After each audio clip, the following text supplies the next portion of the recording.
Okay.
കൊല്ലസ്വരം പ്രാ.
നമുക്ക് എല്ലാവർക്കും എഴുന്നേറ്റ് നിന്ന് 35-ാം സങ്കീർത്തനം വായിച്ച് കർത്താവിന്റെ പാദപീഠത്തിലായിരിക്കാം. 35-ാമത്തെ സങ്കീർത്തനം.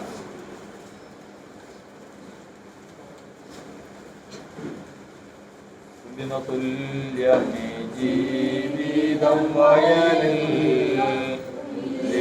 തുല്യമേ ജീവിതം വയലിൽ, പൂവെന്ന പോലിതു പൂക്കുന്നതുലരി, പൂവെന്ന പോലിതു പൂക്കുന്നതുലരി, വാഴ്ത്തുക നീ മനമേ ഹരനേ, വാഴ്ത്തുക നീ മനമേ, വാഴ്ത്തുക നീ മനമേ, എൻ ഹരനേ, വാഴ്ത്തുക നീ മനമേ. 35-ാം സങ്കീർത്തനം ദാവീദിന്റെ ഒരു സങ്കീർത്തനം. യഹോവ എന്നോട് വാദിക്കുന്നവരോട് വാദിക്കണമേ,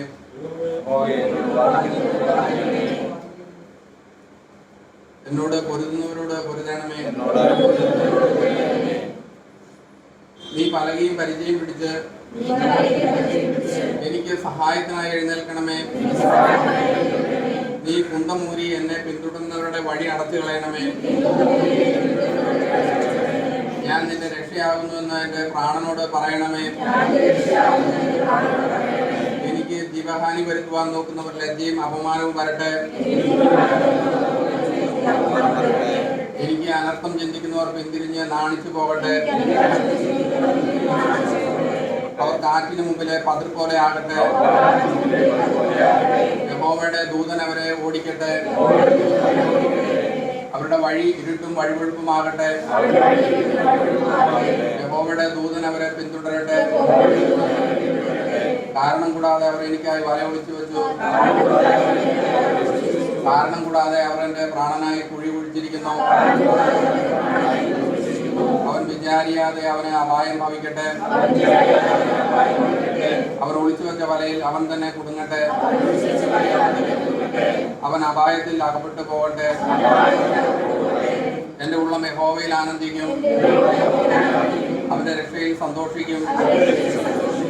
യഹോവയെ നിനക്ക് തുല്യനാര്? എളിയവനെ തന്നിലും ബലമേറിയവന്റെ കയ്യിൽ നിന്നും എളിയവനും ദരിദ്രനുമായവനെ കവർച്ചക്കാരന്റെ കയ്യിൽ നിന്നും നീ രക്ഷിക്കുന്നുവെന്ന് എന്റെ അസ്ഥികളൊക്കെയും പറയും. കള്ളസാക്ഷികൾ എഴുന്നേറ്റ് ഞാൻ അറിയാത്ത കാര്യം എന്നോട് ചോദിക്കുന്നു. അവർ എനിക്ക് നന്മയ്ക്ക് പകരം തിന്മ ചെയ്ത് എന്റെ പ്രാണന് അനാഥത്വം വരുത്തുന്നു. ഞാനോ ദിനമായി കിടന്നപ്പോൾ തട്ടുകൊടുത്തു. ഉപവാസം കൊണ്ട് ഞാൻ ആത്മതപനം ചെയ്തു. എന്റെ പ്രാർത്ഥന എന്റെ മാർവിടത്തിലേക്ക് മടങ്ങി വന്നു. അവൻ എനിക്ക് സ്നേഹിതനോ സഹോദരനോ എന്ന പോലെ ഞാൻ പെരുമാറി. അമ്മയെ കുറിച്ച് ദുഃഖിച്ച് പിന്നവനെ പോലെ ഞാൻ ദുഃഖിച്ച് കുനിഞ്ഞു നടന്നു. അവരോ എന്റെ വീഴ്ചയിൽ സന്തോഷിച്ച കൂട്ടം കൂടി. ഞാൻ അറിയാത്ത അധമന്മാർ എനിക്ക് വിരോധമായി കൂടി വന്നു. അവർ ഇടപെടാതെ എന്നെ പഴിച്ചു പറഞ്ഞു. അടിയന്തരങ്ങളിൽ കോമാളികളായ ഭക്ഷണന്മാരെ പോലെ അവർ എന്റെ നേരെ പല്ല് കടിക്കുന്നു. കർത്താവെ, നീ എത്രത്തോളം നോക്കിക്കൊണ്ടിരിക്കും? അവരുടെ നാശത്തിൽ നിന്ന് എന്റെ പ്രാണനെയും ബാലസിംഹങ്ങളുടെ വശത്തു നിന്ന് എന്റെ ജീവനെയും വിടുവിക്കണമേ. ഞാൻ മഹാസഭയിൽ നിനക്ക് സ്തോത്രം ചെയ്യും. ബഹുജനത്തിന്റെ മധ്യേ നിന്നെ സ്തുതിക്കും. വെറുതെ എനിക്ക് ശത്രുക്കളായവർ എന്നെ കുറിച്ച് സന്തോഷിക്കരുതേ. കാരണം കൂടാതെ എന്നെ ഭയക്കുന്നവർ കണ്ണുമേക്കുകയും വരുതേ. അവർ സമാധാന വാക്ക് സംസാരിക്കാതെ ദേശത്തിലെ സാധുക്കളുടെ നേരെ വ്യാജകാരങ്ങളെ നിരൂപിക്കുന്നു. അവർ എന്റെ നേരെ വായ് പിളർന്നു. നന്നായി, ഞങ്ങൾ സ്വന്തം കണ്ണാൽ കണ്ടുവെന്ന് പറഞ്ഞു. യഹോവേ, നീ കണ്ടുവല്ലോ, മൗനമായിരിക്കരുതേ. കർത്താവേ, എന്നോട് അകന്നിരിക്കരുതേ. എന്റെ ദൈവവും എന്റെ കർത്താവുമായുള്ളവേ, ഉണർന്ന് എന്റെ ന്യായത്തിനും വ്യവഹാരത്തിനും ജാഗരിക്കണമേ. എന്റെ ദൈവമായ യഹോവേ, നിന്റെ നീതി പ്രകാരം എനിക്ക് ന്യായം പാലിച്ചു തരണമേ. അവർ എന്നെ കുറിച്ച് സന്തോഷിക്കരുതേ. അവർ തങ്ങളുടെ ഹൃദയത്തിൽ നന്നായി, ഞങ്ങളുടെ ആഗ്രഹം സാധിച്ചു എന്ന് പറയരുതേ. ഞങ്ങൾ അവനെ വിഴുങ്ങിക്കളഞ്ഞു എന്നും പറയരുതേ. എന്റെ അനർത്ഥത്തിൽ സന്തോഷിക്കുന്നവർ ഒരുപോലെ ലജ്ജിച്ച് ഭ്രമിച്ചു പോകട്ടെ. എന്റെ നിന്റെ പമ്പ് പറയുന്നവർ ലജ്ജയും അപമാനവും ധരിക്കട്ടെ. എന്റെ നീതിയിൽ പ്രസാദിക്കുന്നവർ ഘോഷിച്ച് ആനന്ദിക്കട്ടെ. തന്റെ ദാസന്റെ ശ്രേയസ്സിൽ പ്രസാദിക്കുന്ന യഹോവ മഹത്വമുള്ളവൻ എന്നിങ്ങനെ അവർ എപ്പോഴും പറയട്ടെ. എന്റെ നാവ് നിന്റെ നീതിയെയും നാളെ നിന്റെ സ്തുതിയെയും വർണ്ണിക്കും. കർത്താവിനെ സ്തുതിക്കാം. വലിയവനായ ദൈവമേ, സ്വർഗ്ഗസ്ഥ പിതാവേ, ഈ നല്ല സമയത്തിനായി ഞങ്ങൾ കർത്താവിനെ സ്തുതിക്കുന്നു. ദൈവമേ, നാളുകൾക്ക് ശേഷം കർത്താവിന്റെ സന്നിധിയിൽ ഞങ്ങൾക്ക് ഒരുമിച്ച് കൂടിവരുവാൻ, കുട്ടികളെ മടക്കുവാൻ, ഞങ്ങളുടെ ഭാരങ്ങൾ, ഞങ്ങൾക്ക് വേണ്ടി കർത്താവ് ചെയ്ത ഉപകാരങ്ങൾ ഇതൊക്കെയും കർത്താവ് സന്നിധിയിൽ ഓർത്ത് ദൈവത്തെ സ്തുതിക്കാൻ, മഹത്വപ്പെടുത്തുവാൻ കർത്താവെ ഇന്ന് കർത്താവിൻ്റെ ജനത്തിന് കർത്താവ് നിർമ്മാണമാരാകണമേ. നീതിയുള്ള ദൈവമേ, വിശ്വസ്തനായ ശക്തി കർത്താവേ, കപടമില്ലാത്ത അതിർത്തുറ കർത്താവിനെ സ്തുതിക്കട്ടെ. കർത്താവിനെ യാചിക്കട്ടെ. കർത്താവെ, കർത്താവ് ഞങ്ങളോട് കൂടെ ഇരുന്ന് ഇന്ന് ഞങ്ങളുടെ ആരാധനയിൽ സമ്പൂർണ്ണമായി വിടുതലിന്റെ കർത്താവ് കൽപ്പിച്ചു തരുമാറാകണം. പിന്നെ നാം മഹത്വമെടുക്കുമാറാകട്ടെ. വായിച്ച സങ്കീർത്തനത്തിനായി സ്തോത്രം, കടന്നു ജനത്തിനായി സ്തോത്രം, സാധിക്കാതിരിക്കുന്നവർക്ക് വേണ്ടി പ്രാർത്ഥിക്കുന്നു. ഏവരെയും കർത്താവ് സന്ദർശിച്ചുകൊള്ളണം, ദേശത്തെ സന്ദർശിക്കണം. പ്രാർത്ഥന കേട്ടിരിക്കാൻ സ്തോത്രം ചെയ്യുന്നു, അനുഗ്രഹിച്ചിരിക്കാൻ സ്തോത്രം. ക്രിസ്തുവേശുവിന്റെ നാമത്തിൽ തന്നെ നമുക്കിരിക്കാം. മക്കളിൽ കാരുണ്യം താതനെന്നോണം, മക്കളിൽ കാരുണ്യം താതനെന്നോണം, ഭക്തരിൽ വാത്സല്യമാനവനു, ഭക്തരിൽ വാത്സല്യമാനവനു, വാഴ്ത്തുക നീ മനമേ എൻ പരനേ, വാഴ്ത്തുക നീ മനമേ, വാഴ്ത്തുക നീ മനമേ എൻ പരനേ, വാഴ്ത്തുക നീ മനമേ. വാഴ്ത്തുക തൻ ശുദ്ധ നാമത്തെ പേർത്തും, വാഴ്ത്തുക തൻ ശുദ്ധ നാമത്തെ പേർത്തും, ആജീവൻ തൻ ഉപകാരത്തെ ഓർത്തും, ആജീവൻ തൻ ഉപകാരത്തെ ഓർത്തും,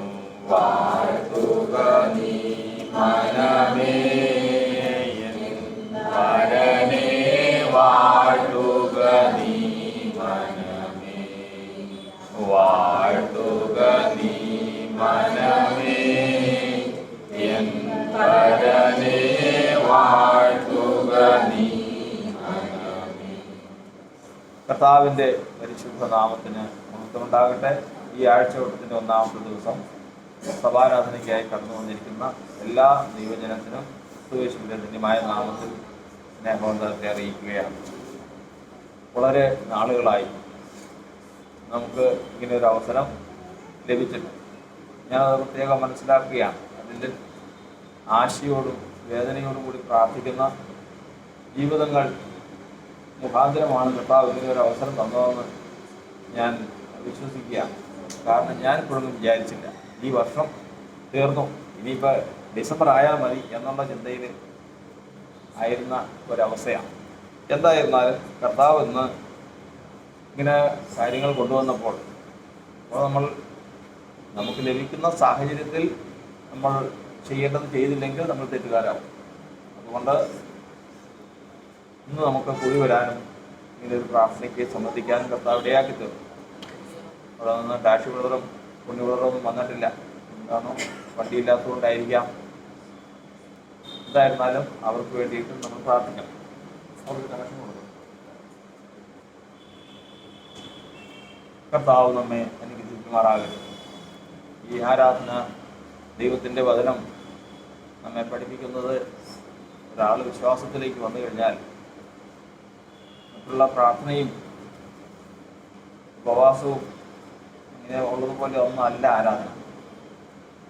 ആരാധന എന്ന് പറയുന്നത് ആ സമയത്ത് നമ്മുടെ ആവലാദികൾ മുഴുവനും കർത്താവിലേക്ക് പറയാനുള്ള സമയമല്ല. ദൈവസന്നിധിയിൽ ദൈവത്തെ സ്തുതിക്കാനുള്ള സമയമാണ്. ദൈവത്തെ സ്തുതിക്കുന്നവൻ നേരുള്ളവനായിരിക്കണം. നേര് ലഭിക്കണമെങ്കിൽ നേരുള്ളവനായി തരണമെങ്കിൽ എന്ത് ചെയ്യണം? നേരുള്ളവന് ആദ്യം നമുക്ക് നേര് വരണമെങ്കിൽ എന്ത് വേണം? നമ്മളിലുള്ള നേരിനെ ഇല്ലാതാക്കി കളയുന്ന കാര്യങ്ങൾ നീങ്ങണം. നേരിനെ ഇല്ലാതാക്കി കളയുന്നത് എവിടെയാണ്? വെളിപ്പെടുന്ന എവിടെയാണ്? നമ്മുടെ ഹൃദയത്തിൽ നേരില്ലെങ്കിൽ അത് എവിടെ കാണാം? മുഖത്ത് കാണാം. അപ്പോൾ ഹൃദയത്തിൽ ദോഷമുണ്ടെങ്കിൽ അത് എവിടെ കാണാം? ഹൃദയത്തിൽ ദോഷമാണ് എന്തുവാക്കുന്നത്? നേരില്ലാതാക്കുന്നത്. അപ്പോൾ അത് എവിടെ നീങ്ങിപ്പോകും? പഠിച്ചിട്ടുണ്ടല്ലോ, അബ്രഹാമിന്റെ മുഖത്തേക്ക് നോക്കുമ്പോൾ ഇന്നിപ്പോൾ എല്ലാം തെളിഞ്ഞു നിൽക്കുക. ആരുടെ കാര്യം പറയുമ്പോഴാണ്? ഇസ്ഹാക്കിന്റെ കാര്യം പറയുമ്പോൾ. അപ്പോൾ തൻ്റെ ഇടയ്ക്ക് ദൈവം പ്രകാശിക്കുന്നതിന് പകരം എന്ത് കയറി വന്നിരിക്കുന്നു? ഇസ്ഹാക്ക് വന്നു. അത് പാടില്ല. അപ്പോൾ ആരാധന എന്ന് പറയുന്നത് അവൻ്റെ മുഖം എങ്ങനെയായിരിക്കണം? പ്രകാശം. ആരുടെ പ്രകാശമായിരിക്കണം? പല പ്രകാശവും പറയാം. അപ്പോൾ ഞാൻ നമ്മൾ വിഷമിച്ച് നടക്കുന്ന സമയത്ത്, മുഖം ഇരുണ്ടിരിക്കുന്ന സമയത്ത് എനിക്കൊരു ലോട്ടറി അടിച്ചെന്ന് പറഞ്ഞു കഴിഞ്ഞാൽ, അല്ലെങ്കിൽ ആരെങ്കിലും എനിക്ക് കൊണ്ടുപോയി കുറേ പൈസ തന്നു കഴിഞ്ഞാൽ എൻ്റെ മുഖം പ്രകാശിക്കും. അത് അടിസ്ഥാനം തെറ്റിയ പ്രകാശമുണ്ട്. എന്നാൽ സാക്ഷാൽ വെളിച്ചമുണ്ട്. അതാണ് ആര്? ക്രിസ്തു. ക്രിസ്തു പ്രകാശിക്കണമെങ്കിൽ നമുക്ക് ലോട്ടറി അടിച്ചാലും നടക്കില്ല, എന്ത് ചെയ്താലും നടക്കില്ല. ക്രിസ്തു പ്രകാശിക്കണമെങ്കിൽ ഒന്നാമത് എന്ത് വേണം? അതിനൊരു ക്രമമുണ്ട്. എങ്ങനെ വേണം? ഒന്നാമത് ദൈവത്തിൻ്റെ ആത്മാവ് വന്ന് അനുസരണക്കെട്ട ആത്മാവിനെ നീങ്ങാൻ സത്യം ഗ്രഹിക്കണം. സത്യം ഗ്രഹിച്ചു കഴിയുമ്പോൾ എന്ത് വരും? സത്യം ഗ്രഹിച്ചു കഴിയുമ്പോൾ സത്യം ഗ്രഹിക്കുകയും സത്യം നിങ്ങളെ സ്വതന്ത്രരാക്കുകയും ചെയ്യും. സത്യം ഗ്രഹിച്ചു കഴിഞ്ഞാൽ അവന് വരുന്ന വ്യത്യാസം, ഒന്നാമത്തെ വ്യത്യാസം ഏതാണ്? സഭാപ്രസംഗം 8-ാം അധ്യായത്തിന് 1-ാം വാക്യം അറിയാൻ പാടില്ല. ഇനി അതൊക്കെ എടുത്ത സമയം അങ്ങ് പോകും. 8-ാം അധ്യായം എഴുതിയിരിക്കുന്നത് കാര്യത്തിൻ്റെ പൊരുൾ അറിയുന്നവനാര്? ജ്ഞാനം മുഖത്തെ കാഠിന്യത്തെ ഒന്ന് എപ്പോഴും ഓർത്തോളണം. നമ്മുടെ മുഖം തെളിക്കാനായിട്ട് ഒന്നാമത് ചെയ്യേണ്ടത് അതാണ്. ജ്ഞാനിക്ക് തുല്യനായിട്ട് ആര്? കാര്യത്തിന്റെ പൊരുൾ അറിയുന്നവൻ ആര്? മുഖത്തെ പ്രകാശിപ്പിക്കുന്നു. അപ്പൊ രണ്ട് കാര്യങ്ങളാണ് മുഖത്ത് മനുഷ്യനുള്ളത്. എന്താണെന്നറിയാം? മുഖത്ത് ഇരുട്ടുണ്ട്, പിന്നെ കാഠിന്യമാണ്. ഈ രണ്ട് കാഠിന്യങ്ങൾ ബാക്കിയുള്ള എല്ലാത്തിനും മുമ്പ് ഇത് മാറണം. ഏതൊക്കെ മാറണം? ഇരുട്ട് മാറണം, പിന്നെ കാഠിന്യം മാറണം. ഇത് രണ്ടും മാറിപ്പോകാൻ ഒറ്റ വഴിയേ ഉള്ളൂ. എന്തറിയണം? ജ്ഞാനം, അതായത് സത്യം അറിയണം. കാര്യം എന്താഴത്തെ? കാര്യത്തിന്റെ പൊരുളറിയണം. കാര്യത്തിന്റെ പൊരുളറിയുമ്പോഴേക്കും നമ്മൾ വിചാരിക്കുന്നത് പോലെ പെട്ടെന്ന് അതാണ്. അതുകൊണ്ടാണ് പറയുന്നത്. വാക്ക് ചോദിക്കും, ജ്ഞാനിക്ക് തുല്യൻ ആര്? തുല്യനായിട്ട് ആരുമില്ല. നിന്റെ സകല പ്രയത്നത്താലും ബാക്കി ഇത് ജ്ഞാനത്തെ സമ്പാദിച്ചു കൊടുക്കാം. നിനക്കുള്ളത് മുഴുവനും കൊടുത്തു. കാരണം ഈ കഠിനത്തോടുകൂടി മൺമറിഞ്ഞു പോയാൽ അവൻ എഴുന്നേൽക്കുമ്പോഴും പ്രയോജനമില്ല. അതിനാണ് യോബിന്റെ പുസ്തകം പറയുന്നത്. ഞാൻ പറഞ്ഞത് എന്താ, എങ്ങനെ മരിക്കുന്നവർ? ജ്ഞാനഹീനരായി മരിക്കുന്നവർ. ജ്ഞാനഹീനരായി മരിക്കുന്നവർ എഴുന്നേൽക്കുമ്പോൾ എങ്ങനെ ഇരിക്കും? ആ മുഖത്ത് ആ വാട്ടം ഉണ്ടാവും. ഒരു ദിവസത്തേക്കാണല്ലോ, 2 ദിവസത്തേക്കല്ല, പിന്നെയോ എന്നാളും ആ വാട്ടം ഉണ്ടാവും. അപ്പൊ അതുകൊണ്ട് മരിക്കുന്നതിന് മുമ്പ് എന്തറിയണം? ജ്ഞാനം, സത്യം അറിയണം. സത്യം ആരാ? ദൈവജ്ഞാനവും സത്യവും ആരാ? ക്രിസ്തുവാണ്. അപ്പൊ ക്രിസ്തുവിനെ അറിയേണ്ടതുപോലെ അറിഞ്ഞു കഴിയുമ്പോൾ തന്നെ പ്രകാശം. അല്ലെങ്കിൽ മുഖം തിരിയും, കഠിനപ്പെട്ടിരിക്കും. മുഖം കഠിനപ്പെട്ടിരിക്കും, ഇരുട്ടും. ഇത് രണ്ടും ഇങ്ങനെ നിഴലിട്ടുകൊണ്ടിരിക്കും. അതിനാ കർത്താവ് ചെയ്യുന്നത് ഏറ്റവും ആദ്യമേ തന്നെ ദൈവത്തിൻ്റെ വചനം അവർക്ക് ജാതികളായിരിക്കുന്ന കൊർന്നേലിയോസിനും കൂട്ടത്തിനും എന്ത് കൊടുത്തു? വചനം കൊടുത്തു. വചനം കേട്ട് കഴിഞ്ഞപ്പോഴേക്കും, വചനം കേട്ടവരുടെ മേലെ അത് വിശ്വസിച്ച് കഴിഞ്ഞപ്പോൾ പരിശുദ്ധാത്മാവ് അവരുടെ മുഖത്തു നിന്ന് എന്തൊക്കെ നീങ്ങി? ഇരുട്ട് നീങ്ങി, കാഠിന്യം നീങ്ങി. ഒന്നാമത്തെ കാര്യം. ഇത് കഴിഞ്ഞതിന് ശേഷമാണ് പിന്നെ സത്യം അനുസരിച്ച് കഴിയുമ്പോൾ വിശ്വാസത്താൽ ക്രിസ്തു നിങ്ങളുടെ ഹൃദയത്തിൽ വരുന്നു. ക്രിസ്തു ഹൃദയത്തിൽ വന്നു കഴിഞ്ഞാൽ പിന്നെ പ്രകാശിക്കുന്നത് ഒരു പ്രകാശത്തോടെ കൂടി. എങ്ങനെ കൂടി? ക്രിസ്തുവിൻ്റെ പ്രകാശം എവിടെ വന്നു? മറ്റത് സത്യം അറിഞ്ഞതുകൊണ്ട് വന്നു. ഇതിപ്പോ എന്താ? ആദ്യമേ തന്നെ റിഫ്ലക്ഷനാണ്, അതായത് ഒരു കണ്ണാടിയിൽ പ്രതിബിംബിക്കുന്ന പോലെയാണ്. രണ്ടാമത് ക്രിസ്തു തന്നെ ഉള്ളിൽ വന്നു. പിന്നെ മുഖത്ത് പ്രകാശിക്കുന്ന ആരാ? ക്രിസ്തുവാണ്. ആ സമയം തുടങ്ങുന്നതാണ് രക്ഷയുടെ സന്തോഷം. രണ്ടാമത് ഘട്ടം ഏതാ? രക്ഷയുടെ സന്തോഷം. രക്ഷയുടെ സന്തോഷം എപ്പോഴാണ് വരുന്നത്? ക്രിസ്തു. അപ്പൊ ഇപ്പൊ നമ്മള് ക്രിസ്തു വന്നു കഴിയുമ്പോൾ ഈ ഘട്ടത്തിലാണ് പറയുന്നത്, ഈ സമയമാണ് കർത്താവിന്റെ നാമം നമ്മുടെ മേൽ വെച്ചു, അല്ലെങ്കിൽ മനുഷ്യന്റെ മേൽ വെച്ചു. കർത്താവിന്റെ നാമം മനുഷ്യന്റെ മേൽ വെച്ച് കഴിഞ്ഞാൽ നീങ്ങിപ്പോകുന്ന എന്തൊക്കെയാന്ന് പറഞ്ഞേ? ആദ്യം എന്ത് ചെയ്തോ? മുഖത്തെ കാഠിന്യം നീങ്ങി, ഇരുട്ട് നീങ്ങി, പിന്നെ രക്ഷയുടെ സന്തോഷം. അതായത് രക്ഷയുടെ സന്തോഷം വരണമെങ്കിൽ എന്താ? രക്ഷ എന്ന് പറഞ്ഞു കഴിഞ്ഞാൽ എന്താ? എന്തിനാ രക്ഷ? ഒരാൾ രക്ഷിക്കപ്പെട്ടു, അവൻ രക്ഷപ്പെട്ടു പോയി എന്ന് പറഞ്ഞു കഴിഞ്ഞാൽ അവൻ തെറ്റ് ചെയ്തവനായിരുന്നു, പക്ഷെ രക്ഷപ്പെട്ടു പോയി എന്ന് പറഞ്ഞാൽ എന്ത് നീങ്ങിപ്പോയി? കുറ്റം, അവന്റെ ശിക്ഷ നീങ്ങിപ്പോയി. അവന്റെ ശിക്ഷ എന്തായിരുന്നു? മനുഷ്യന്റെ ശിക്ഷ എന്തായിരുന്നു? പാപത്തിന് മരണം. അതായത് മരണം നീങ്ങി ക്രിസ്തു ഉള്ളിൽ വന്നു കഴിഞ്ഞപ്പോൾ എന്ത് വന്നു? രക്ഷയുടെ സന്തോഷം. ഇപ്പൊ മൂന്ന് കാര്യങ്ങളായി. ഒന്ന് സത്യം പറഞ്ഞപ്പോൾ എന്തൊക്കെ വന്ന്? മുഖക്കത്തിലെ കാഠിന്യം നീങ്ങി, ഇരുട്ട് നീങ്ങി, രക്ഷയുടെ സന്തോഷം ഉള്ളു, മരണഭയം നീങ്ങി. ഇവൻ എങ്ങനെ ഇരിക്കുന്നറിയാവോ? എങ്ങനെ ഇരിക്കുന്നു? അതാ എന്തിനു വേണ്ടിയിട്ടാണ് ഇത് ഇങ്ങനെ വയ്ക്കുന്നത്? എല്ലാ ആഴ്ച തോറും, എല്ലാ ഞായറാഴ്ചയും അല്ലെങ്കിൽ ആഴ്ച കൊടുക്കുന്ന ഒന്നാമത്തെ ദിവസം ഇടയ്ക്കിടയ്ക്ക് ആരാധന കൂടി ഇത് ഇങ്ങനെ തെളിച്ചുകൊണ്ടിരിക്കണം. എന്തിനു വേണ്ടിയിട്ടാണ്? ഇങ്ങനെ തെളിച്ചു കൊണ്ടുവന്നാൽ മാത്രമേ നാളെ ഉദയനക്ഷത്രം ഉദിക്കുന്ന സമയം വരും. ഉദയനക്ഷത്രം ആരാ? ക്രിസ്തു എന്ന സൂര്യനാണ്. യഹോവയായ ദൈവം സൂര്യനും പരിചയമാവുന്നു. ആ ക്രിസ്തു ഉദിക്കുന്ന സമയം സകല മനുഷ്യർക്ക് സകല ലോകത്തിലേക്ക് ഉദിക്കാൻ പോകും. സകല ലോകത്തിലേക്ക് ഉദിക്കുമ്പോൾ ഇത് ഒരു കൂട്ടരിൽ മാത്രം പ്രകാശിക്കും. ഇവിടെ 10 കണ്ണാടി ഇരിപ്പുണ്ട്. 10 കണ്ണാടി ഇരിപ്പുണ്ട്. അതിൽ ഒരെണ്ണം ഞാനെടുത്ത് പതുക്കെ അതിൻ്റെ അഴുക്കൊക്കെ നീക്കി, രാത്രിയാണ് നീക്കിക്കൊണ്ടിരിക്കുക. ഒരെണ്ണം പാവം എടുത്ത് നീക്കിക്കൊണ്ടിരിക്കുക. വേറെ 5 എണ്ണം ഓരോരുത്തരുടെ അടുത്ത് നീക്കിക്കൊണ്ടിരിക്കുക. ബാക്കി അഴുക്കായിരുന്നു മുഴുവൻ. നേരം എടുത്ത് കഴിഞ്ഞപ്പോഴേക്കും ഈ ലൈറ്റും കിട്ടപ്പോഴേക്കും ഈ കണ്ണാടിയിൽ എന്ത് പ്രകാശം? ഈ ലൈറ്റ് പ്രകാശം. ബാക്കിയുള്ള 5 എണ്ണത്തിലോ പ്രകാശിച്ചില്ല. ഇതുപോലെയാണ് കർത്താവിൻ്റെ പ്രത്യക്ഷതയെങ്കിൽ ആരാധനയെ അപമാനിച്ചിട്ടുള്ളവർ, ആരാധനയ്ക്ക് പ്രാധാന്യം കൊടുക്കാത്തവർ, ആരാധനയ്ക്ക് വന്നിരുന്നാലും അത് അശ്രദ്ധമായിട്ടും അതിനെ മാനിക്കാതിരുന്നിട്ടുള്ളവർ. കർത്താവിൻ്റെ വചനം പറയുന്നത് ഉദിക്കുമ്പോൾ അവനൊരു വ്യത്യാസം ഉണ്ടാകും. ഓരോ വ്യത്യാസം ഉണ്ടാവില്ല. കാരണം അവനിൽ ഇത് പ്രകാശിക്കുന്നില്ല. ഏത് പ്രകാശിക്കുന്നില്ല? ക്രിസ്തു എന്ന ഉദയ നക്ഷത്രം അവനിൽ പ്രകാശിക്കുന്നത്. അവിടെയാണ് ഒരുമനം. അപ്പം നമ്മൾക്ക് നമ്മളെ സംബന്ധിച്ചിടത്തോളം ബാക്കിയുള്ള പ്രാർത്ഥനയ്ക്കുണ്ട്, ഉപവാസമുണ്ട്, പല കാര്യങ്ങൾക്കെല്ലാം നമ്മൾ വിവിധമായ വിഷയങ്ങൾ പ്രാർത്ഥിച്ചുകൊണ്ടിരിക്കും. ഒരുപാട് വിഷയങ്ങൾ നമ്മൾ പ്രാർത്ഥിച്ചുകൊണ്ടിരിക്കും. അതുപോലെയല്ല ആരാധനയുടെ ലക്ഷ്യം വേറെയാണ്. അതുകൊണ്ട് ദൈവത്തിൻ്റെ അതിനെക്കുറിച്ചുള്ള ഉദ്ദേശം വേറെയാണ്. അതുകൊണ്ട് ഇവിടെ വരുമ്പോൾ കർത്താവേ എനിക്ക് അത് വേണം, ഇത് വേണം, എനിക്ക് അങ്ങനെയൊക്കെ അതൊന്നും അല്ല പറയേണ്ടത്. ഇന്ന് കർത്താവേ ഇത് ചെയ്യണം, എനിക്ക് നീ എന്നെ സത്യം അറിയിച്ച് ഇരുട്ട് നീക്കിയതാണ്, പിന്നെ കാഠിന്യം നീക്കിയതാണ്, പിന്നെ മരണഭയം നീക്കി എന്നെ ക്രിസ്തു ഉള്ളിൽ വന്ന് രക്ഷയുടെ സന്തോഷത്തിന്റെ പുറത്ത് തന്നതാണ്.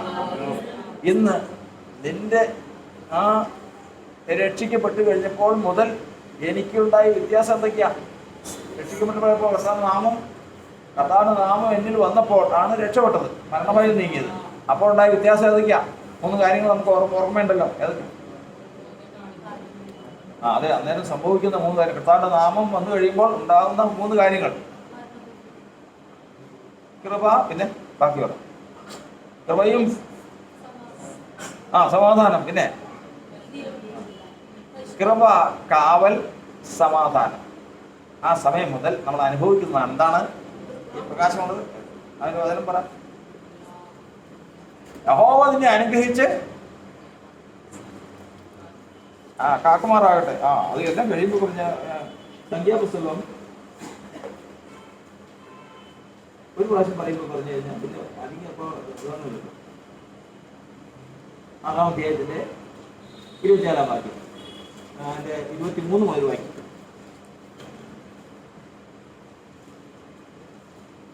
സംഖ്യ 6:23. ആരോടാണ്? അഹരോനോടും പുത്രന്മാരോടും പറയേണ്ടത്. നിങ്ങൾ ഇസ്രായേൽ മക്കളെ അനുഗ്രഹിച്ച് ചൊല്ലേണ്ടത് എന്തെന്നാൽ യഹോവ നിന്നെ അനുഗ്രഹിച്ച്. അത് ഓർത്തുകൊള്ളുന്ന 3 കാര്യങ്ങളാണ്. ഏതൊക്കെയാ? യഹോവ നിന്നെ അനുഗ്രഹിച്ച്. യഹോവ അനുഗ്രഹിച്ച് എന്ത് കിട്ടും? അപ്പൊ കാവല്. പിന്നെ യഹോവ നിന്റെ തിരുമുഖം നിന്റെ മേൽ പ്രകാശിപ്പിച്ച് നിന്നോട് കൃപയുള്ളവനാകട്ടെ. അപ്പൊ കൃപയും കാവലും, പിന്നെ അടുത്ത തന്നെ കൃപയും, പിന്നെ 3-ാമത്തത് കൃപ നിന്റെ തിരുമുഖം നിന്റെ മേൽ ഉയർത്തി നിനക്ക്. അപ്പൊ നമുക്ക് 3 കാരണം. ഇത് ഇങ്ങനെ ആർക്കാ കിട്ടണേ? വായിക്കും. ദൈവത്തിന്റെ നാമം ആരുടെ മേൽ വരുന്നു അവർക്കുള്ളതാണ്. അവർക്ക് 3 കാര്യങ്ങൾ അറിയാൻ നോക്കാതെ പറഞ്ഞു. ഇനി അത് കാവല്, കൃപ, ഇതാർക്കുള്ളതാണ്? കർത്താവിന്റെ നാമം വെച്ചവർക്കുള്ള. കർത്താവിന്റെ നാമം വെച്ചവർക്കുള്ള. അപ്പോ ഇന്ന് തിരുമുഖം നമ്മുടെ മേൽ പ്രകാശിപ്പിച്ചു, തിരുമുഖം നമ്മുടെ മേൽ ഉയർത്തി, അനുഗ്രഹിച്ചു. ഈ 3 കാര്യങ്ങൾ ഏത് വഴിക്കാ കിട്ടണേ? അതാണ് നാമം നമ്മുടെ മേൽ വെക്കുന്ന സമയം മുതൽ കിട്ടുന്നത്.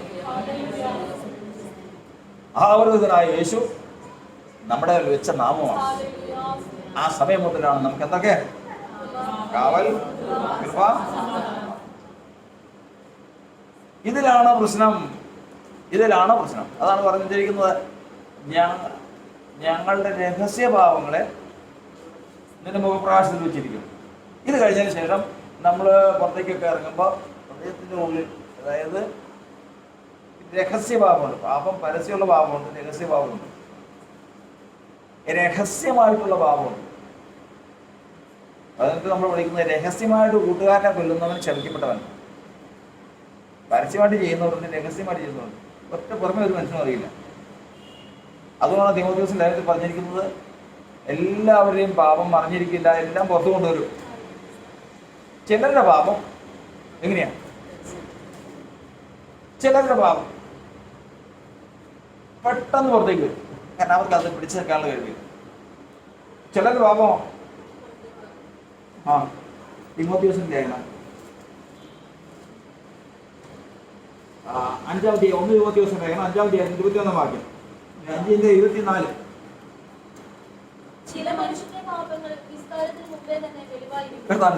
ചിലരുടെ പാപങ്ങൾ എന്ത് ചെയ്തിരിക്കുന്നു? അവർക്ക് മറച്ചു വെക്കാൻ അറിയാൻ പാടില്ല. ദൈവസഭയിൽ ഉള്ള ഒരു പ്രത്യേകതയാണ്. ചിലർക്ക് തെറ്റ് ചെയ്തു, കർത്താവേ എൻ്റെ തെറ്റുണ്ട്. എന്നാൽ ചിലവരുണ്ട്, അവർ ഭയങ്കര സാധനങ്ങളാണ്, എന്ത് ചെയ്യുന്നവർ മറച്ചു വെക്കും. ചിലരുടെ പാപം എങ്ങനെ ചെയ്തോ? ക്രമേണയാണ്. അതിങ്ങനെ ഉള്ളിൻ്റെ ഉള്ളിലിരിക്കും. ഒരൊറ്റ മനുഷ്യനും അറിയില്ല, ഒറ്റ മനുഷ്യനും അറിയില്ല. ആരും അത് നല്ല മാന്യമായിട്ട് വന്നിരിക്കും. വർത്തമാനമൊക്കെ കേട്ട് കഴിഞ്ഞാൽ, സ്തുതി സ്തോത്രമൊക്കെ കേട്ട് കഴിഞ്ഞാൽ നമുക്ക് അത് അതുപോലെ നമുക്ക് സങ്കടം തോന്നും. അതുപോലെ ഇരിക്കുന്നത്. പക്ഷെ ഉള്ളിലിരിക്കുന്ന എന്താ?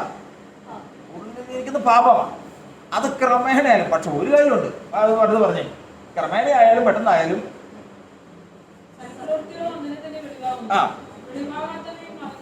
ഒന്നും അറിഞ്ഞിരിക്കില്ല. അത് വെളിപ്പെടും. ദൈവസഭയാണോ? അത് വെളിപ്പെടും.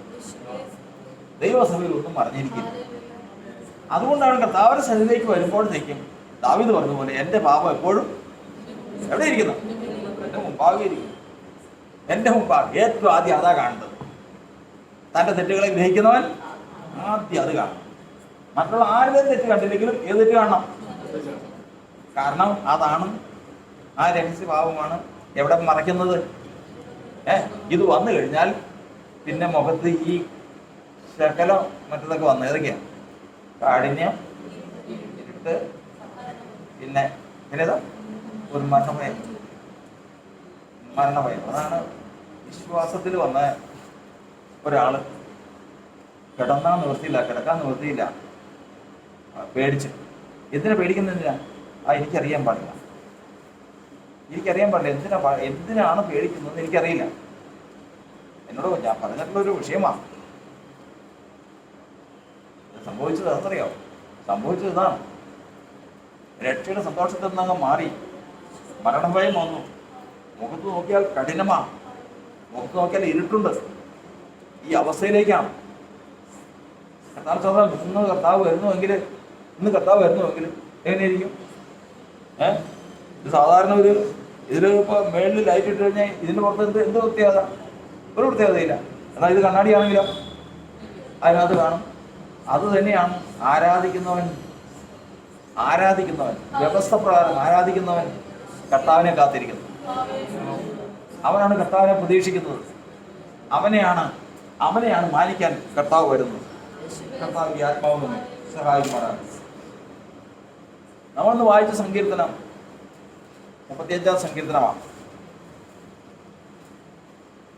അവിടെ എൻ്റെ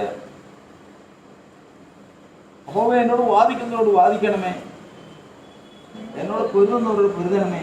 നീ പരിചയം പലകയും പിടിച്ച് സഹായത്തിന് എഴുന്നേൽക്കണമേ. നീ കുന്തമൂരി എന്നെ പിന്തുടർന്നവരുടെ വഴി അടച്ചു കളയാണ്. കർത്താവ് ദൈവത്തിൻ്റെ ജനം കർത്താവിനെ ലോകത്തെ വിട്ട് കർത്താവിലേക്ക് ഇറങ്ങി തിരിച്ചാൽ അങ്ങ് പൊക്കോട്ടെ, അവനവൻ്റെ വഴിക്ക് പോയിക്കോട്ടെ എന്ന് വിചാരിക്കുന്ന ലോകമല്ല ഈ ലോകം.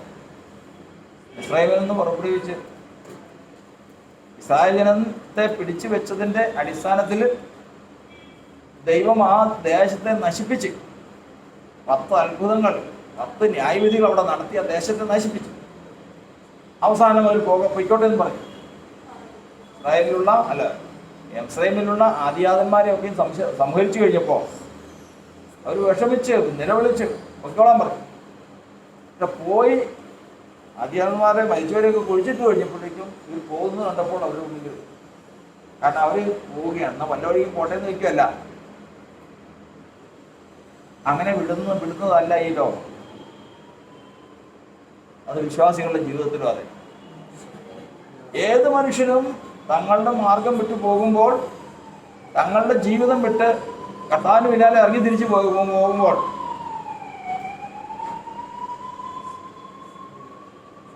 അവരെ പിന്തുടർന്ന് പിടിക്കുന്ന ഒരു കൂട്ടമുണ്ട്. അവിടെയാണ് നമുക്കറിയാം, സത്യം അറിയുകയും സത്യം നിങ്ങളെ സ്വതന്ത്രരാക്കുകയും ചെയ്തു. കെട്ടഴിഞ്ഞു. പിന്നെ ഓടുന്നപ്പോഴാണ് ഒരാള് ലോകത്തിൽ ജീവിച്ചിരിക്കുമ്പോൾ ബന്ധിക്കപ്പെട്ടവനായിരുന്നു, കെട്ടപ്പെട്ടവനായിരുന്നു. ആ കെട്ടെങ്ങനെ അഴിക്കണേ? സത്യം അറിയിച്ചപ്പോൾ എന്ത് ചെയ്തു? കെട്ടഴിഞ്ഞു. ഇനി ഇയാൾ ഓടുന്നത് എങ്ങനെയാണ്? ആരാധന കഴിഞ്ഞ് ഒറ്റ ഓട്ടം. അതില്ല, അങ്ങനെ ഓടുന്ന കാര്യമല്ല ചെയ്യുന്നത്. അല്ലയോ ഗലാത്യരെ, നിങ്ങൾ നന്നായിട്ട് ഓടിയിരുന്നു സത്യം, എന്നാൽ സത്യം അനുസരിക്കാതിരിക്കാൻ നിങ്ങളെ ആര് തടുത്തു കളഞ്ഞു. എല്ലാ വചനം മറന്നുപോയോ? സത്യം അനുസരിക്കാൻ. അപ്പം നിങ്ങൾ നന്നായിട്ട് ഓടിയിരുന്നതാണ്, പക്ഷെ ഇന്ന് നിങ്ങൾ സത്യം അനുസരിക്കുന്നില്ല. അപ്പം എന്ന് പറഞ്ഞാൽ നമ്മൾ ഓട്ടം എന്ന് പറഞ്ഞാൽ എന്താ? സത്യം അനുസരിക്കുന്നതാണ്. സത്യം ലഭിച്ചപ്പോൾ എന്തായി തീർന്നു? സ്വതന്ത്രനായി തീർന്നു. സത്യം അനുസരിച്ചപ്പോൾ എന്തായി തീർന്നു? ഓട്ടം തുടങ്ങി. എങ്ങോട്ട് ഓട്ടം? ഈ ലോകത്ത് നിന്ന് സ്വർഗീയ ജീവനിലേക്കുള്ള ഓട്ടത്തിലാണ്. പിന്നെ പിന്നെ പിന്നിലുള്ളതും നോക്കാതെ ഒറ്റ ഓട്ടമാണ്. അതുകൊണ്ടാണ് വിശ്വാസ സമൂഹത്തെ ഓട്ടക്കാരെന്ന് പറയുന്നത്. അവർ ഈ പോർക്കളത്തിലാണ്. അപ്പോസ്തലനായ പൗലോസ് പറയുന്നത്, ഞാൻ നല്ല പോർ പൊരുതു, ഓട്ടം തികച്ചു, വിശ്വാസം ഓട്ടം തികച്ചു എന്ന് പറഞ്ഞാൽ എന്താ? അനുസരണം തികച്ചു. തന്നെ ഏൽപ്പിച്ചിരിക്കുന്ന ഉത്തരവാദിത്വം, തന്നെ ഏൽപ്പിച്ചിരിക്കുന്ന സത്യം, ലഭിച്ച സത്യത്തിൽ എന്ത് ചെയ്തു? തനിക്ക് ലഭിച്ച സത്യം അവൻ അനുസരിച്ച് തീർത്തു. അവൻ എന്ത് ചെയ്തു? അവൻ്റെ ഓട്ടം ഇതാണ്. ഇങ്ങനെയാണ് ലോകത്തെ വിട്ട് നമ്മൾ കർത്താവിൻ്റെ അടുക്കിലേക്ക് ഓടിക്കൊണ്ടിരിക്കുന്നവരാണ്. ഈ ഓടിക്കൊണ്ടിരിക്കുമ്പോൾ കർത്താവിൻ്റെ വചനം പറയുന്നത്, ഇവൻ കൈവിട്ടു പോയത് കൊണ്ട് ഇവനെ പിന്തുടരുന്നവരുണ്ട്. ഇവനെ പിന്തുടർന്ന് പിടിക്കാനായിട്ട് ഇവന്റെ പിന്നാലെ ഓടുന്നവരുണ്ട്. അത് കണ്ടുപിടിക്കുന്നതാണ് ഒരു വിശ്വാസിയുടെ ജീവിതത്തിലെ ഏറ്റവും വലിയ വിജയം. നമ്മൾ അറിയില്ല, ഇതറിയില്ല ആരെയാണ് ഏത് നമുക്കറിയാം. ഇതിലാരെയാണ് ഞാൻ എൻ്റെ കർത്താവിനെ കണ്ട് ഇറങ്ങി തിരിച്ചതാണ്. കർത്താവിനെ കണ്ട് ഇറങ്ങി തിരിച്ച് കർത്താവിനോട് കൂടെ ഓടിക്കൊണ്ടിരിക്കുക. എന്നെ നിശ്ചയമായിട്ട് തിരിച്ചു പിടിക്കാനായിട്ട് എന്നെ പിന്തുടരുന്ന ആളുകളുണ്ട്. അത് ഏതെങ്കിലും വശത്തോടെ ഉണ്ട്. ആരാ? പലപ്പോഴും നമ്മൾ ഗ്രഹിക്കില്ല സമയം. അത് എപ്പോഴാണെന്നറിയോ? ദൈവത്തിന്റെ വചനം പറയുന്നത്, ഇവിടെ നമ്മൾ 35-ാം സങ്കീർത്തനം 3-ാം വാക്യം നമ്മൾ വായിച്ചല്ലോ. എന്താ വായിച്ചത്? നീ കുന്തമൂരി എന്നെ പിന്തുടരുന്നവരുടെ വഴി അടച്ചു കളയാനാണ്. അപ്പൊ എന്നെ ആരും എന്ത് ചെയ്യുന്നുണ്ട്? പിന്തുടരുന്നുണ്ട്. അവരുടെ വഴി അടച്ചു കളയാനാണ്. കാരണം അവര് എത്തിപ്പിടിക്കാന്ന് വിചാരിച്ചിട്ടാണ് ഓടുന്നത്. എത്തിപ്പിടിക്കാൻ എവിടെ വെച്ചാൽ എത്തിപ്പിടിക്കുന്ന? എപ്പോഴാ? നമ്മൾ പിന്തുടരുന്നവര് നമ്മെ പിടിക്കാൻ എവിടെ വെച്ചാൽ എപ്പോഴാ? വിലാപങ്ങളുടെ പുസ്തകം 1-3 വായിച്ചേ.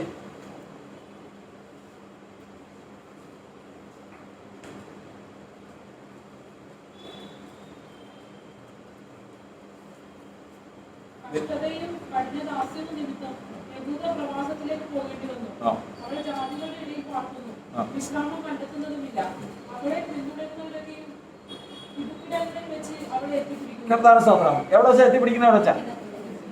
ഇത് ഒരാളെന്ന് ഓടി പോകുമ്പോഴത്തേക്കും ഒരാളെ പോലീസുകാരിട്ട് ഓടിക്കുക. ഇയാൾ ഓടിച്ചെന്ന് ഇത് ഒരു കെട്ടിടത്തിന്റെ പുറകിലേക്കാണ്. അതിനപ്പുറത്തേക്ക് പോകാൻ വഴിയില്ല. ഇടുക്കത്തിലേക്ക് എത്തി പിടിച്ചു. ഇതുപോലെ ഒരു വിശ്വാസി ഓടുമ്പോ അവന്റെ പിന്നാലെ ആളുണ്ട്. അവനെ പിടിക്കുന്ന എവിടെ വെച്ചാ? ഇടുക്കിടം. എവിടെ ഇടുക്കിടം? അവന്റെ വഴി ഇടുങ്ങുമ്പോഴാണ് അവനെ കയറി പിടിക്കുന്നത്. അതുകൊണ്ടാണ് കർത്താവിന്റെ വചനം പറയുന്നത്, എന്ത് ചെയ്യരുത്? നിങ്ങൾ ഒരിക്കലും എങ്ങനെയുള്ളവരായിരിക്കരുത്? ഇടുക്കമുള്ളവരായിരിക്കരുത്. നിങ്ങളുടെ ഹൃദയം എങ്ങനെയുള്ളവരായിരിക്കണം? ഉറക്കപ്പുറ വിശാലതയുള്ളവരായിരിക്കും. അതുകൊണ്ടാണ് കർത്താവിന്റെ വചനം കൊരിന്ത്യർ ലേഖനത്തിൽ നമ്മൾ പഠിക്കുന്നത് 2 കൊരിന്ത്യർ 4:8 വായിക്കുന്നത്. 2 കൊരിന്ത്യർ 4:8.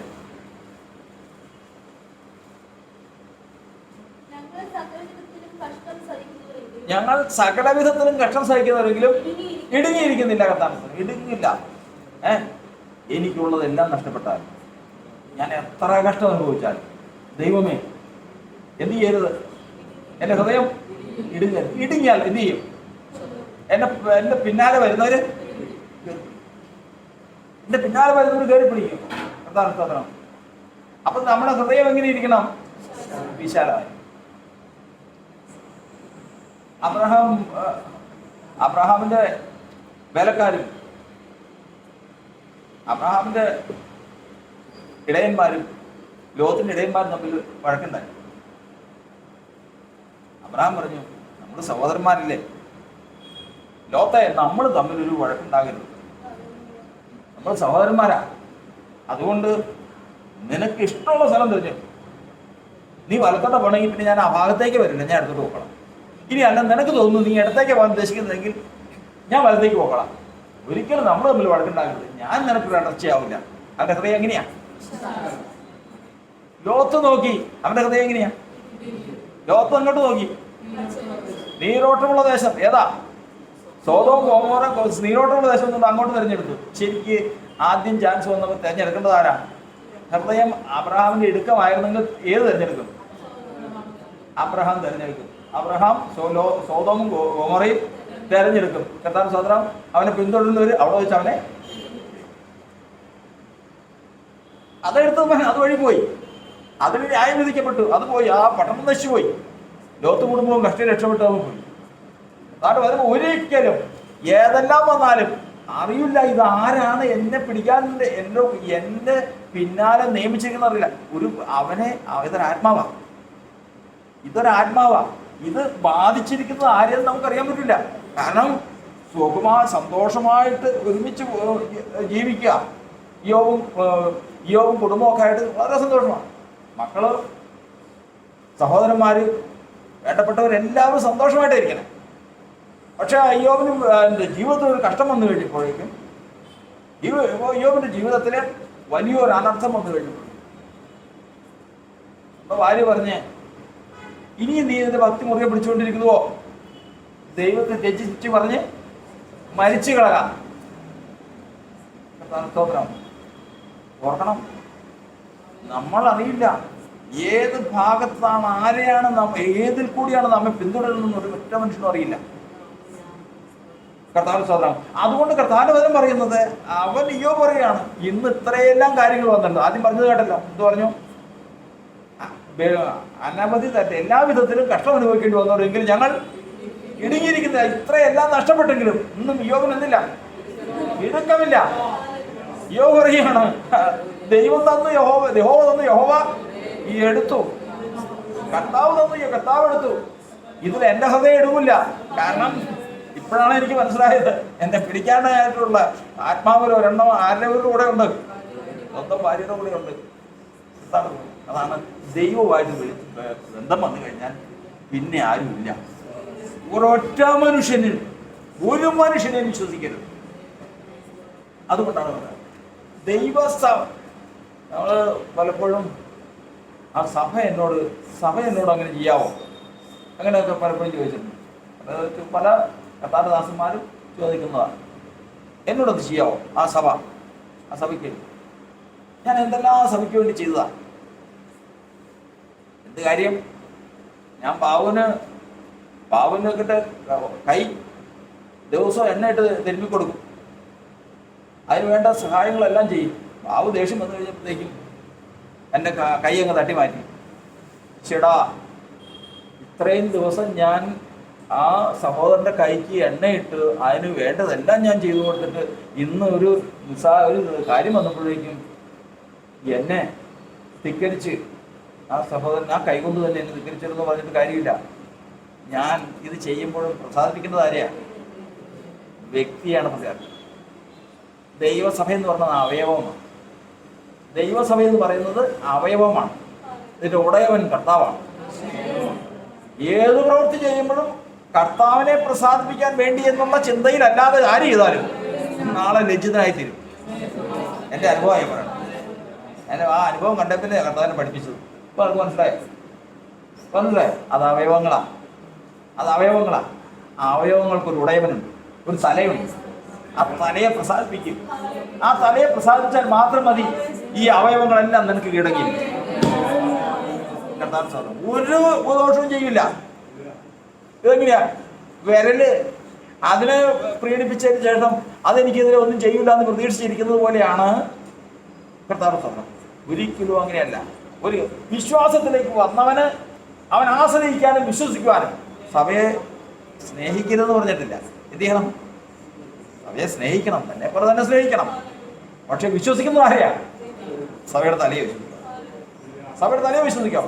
അതുകൊണ്ട് വിശ്വാസത്തിലേക്ക് വരുന്നവൻ എപ്പോഴും ഓർത്തുകൊള്ളണം, എൻ്റെ പിന്നാലെ ആരുണ്ട്? എന്നെ പിന്തുടരുന്നവനുണ്ട്. അവനിൽ നിന്ന് അവനിങ്ങനെ നോക്കിക്കൊണ്ടാണ് ഓടുന്നത്. നോക്കിക്കൊണ്ട് ഓടുമ്പോൾ അവന്റെ പ്രത്യാശ എന്താണെന്നറിയോ? അവന്റെ പ്രത്യാശ ഈ രണ്ട് പ്രത്യാശയാണ്. ഒന്ന് 74 സങ്കീർത്തനം 11 വാക്യം വായിച്ചു. 74 സങ്കീർത്തനം 11 വാക്യം. ആ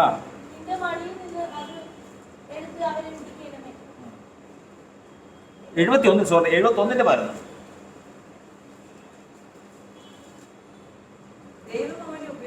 ദൈവം അവനെ ഉപേക്ഷിച്ചിരിക്കുന്നു, പിന്തുടർന്ന് പിടിപ്പീൻ, ആരുമില്ല എന്ന് പറയും. കേട്ടോ, രണ്ട് പ്രത്യാശയാണ് ആർക്കുള്ളത്? പിന്തുടർന്നവർക്കുള്ളത്. ശത്രുവിനുള്ളത് രണ്ട് പ്രത്യാശയാണ്. ഒന്ന്, ദൈവം അവനെ ഉപേക്ഷിച്ചവൻ, ദൈവം അവനെ ഉപേക്ഷിക്കണം, അല്ലെങ്കിൽ ഇവൻ ആരായി തന്നെ ഇടുക്കം വരണം. ഇത് രണ്ടും, ഈ രണ്ട് കാര്യങ്ങളിൽ ഏതെങ്കിലും തൻ്റെ ജീവിതത്തിൽ സംഭവിക്കുമെന്നുള്ള ആശയിലാണ് ഈ ഓട്ടം. ഓടുന്നവന്റെ പിന്നാലെ ഓടും. ഒരുത്തൻ സ്വർഗീയ സിയോനിലേക്കുള്ള വെളികെട്ട് ഓടിക്കൊണ്ടിരിക്കുന്നു, അതിന് പിന്നാലെ അവനെ പിടിക്കാൻ വേറെ ഒരുത്തൻ ഓടിക്കൊണ്ടിരിക്കുന്നു. ഇതാണ് കർത്താവിന്റെ വചനത്തിൽ നമ്മൾ ഗ്രഹിക്കുന്നത്. എല്ലാ മനുഷ്യരും തങ്ങളുടെ പിന്നിലേക്ക്, തങ്ങളുടെ ശത്രു തങ്ങളെ പിന്തുടരുന്നത് സദാസനെ ശ്രദ്ധിച്ചുകൊണ്ടിരിക്കണം. കാരണം ഏത് സമയത്ത് ഇടുക്കം വരുന്നുവോ അന്ന് അവന്റെ കൈ നമ്മുടെ പേര് തരും. നമ്മുടെ ഹൃദയം എന്നിടുങ്ങിപ്പോകുന്നു. അതിന് വേണ്ടിയിട്ടാണ് ശത്രു അവകാശം പറഞ്ഞ് ബഹു കഷ്ടങ്ങൾ കൊണ്ടുവരുന്നത്, നഷ്ടങ്ങൾ കൊണ്ടുവരുന്നത്. എന്നാ ദൈവത്തിന്റെ വചനം പറയുന്നത്, ദൈവത്തിന്റെ സന്നിധിയിൽ ദൈവം കർത്താവിന്റെ നാമത്തെ വെച്ച് ശലോമോന് കൊടുത്തതുപോലെ ഹൃദയവിശാലത കൊടുത്തിട്ടുള്ളവന് ഒരിക്കലും ശത്രു തൊടാൻ സദാ സമ്മതിക്കില്ല. അവൻ എത്തിപ്പിടിക്കുകയില്ല. അവന്റെ ഹൃദയം എങ്ങനെ ഇരിക്കണം? വിശാലമായിരിക്കണം. ഹൃദയവിശാലത എന്ന് പറഞ്ഞു കഴിഞ്ഞാൽ എന്തൊക്കെ സ്ഥാനത്ത് ഉണ്ടാവണം? ഹൃദയവിശാലത എന്ന് പറഞ്ഞു കഴിഞ്ഞാൽ എന്തൊക്കെ ഉണ്ടാകണം? ഒന്ന്, വചനം ഐശ്വര്യമായി ഹൃദയത്തിൽ 3:16 വായിക്കും.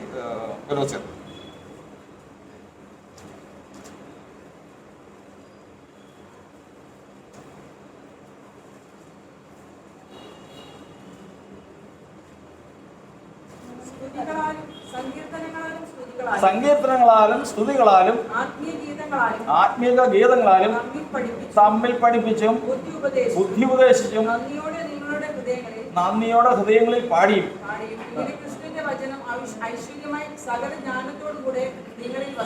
ക്രിസ്തുവിന്റെ വചനം പലരും ചോദിച്ചിട്ട് ക്രിസ്തുവിന്റെ വചനം അവന്റെ ഹൃദയത്തിൽ വസിക്കുന്നുണ്ടോ?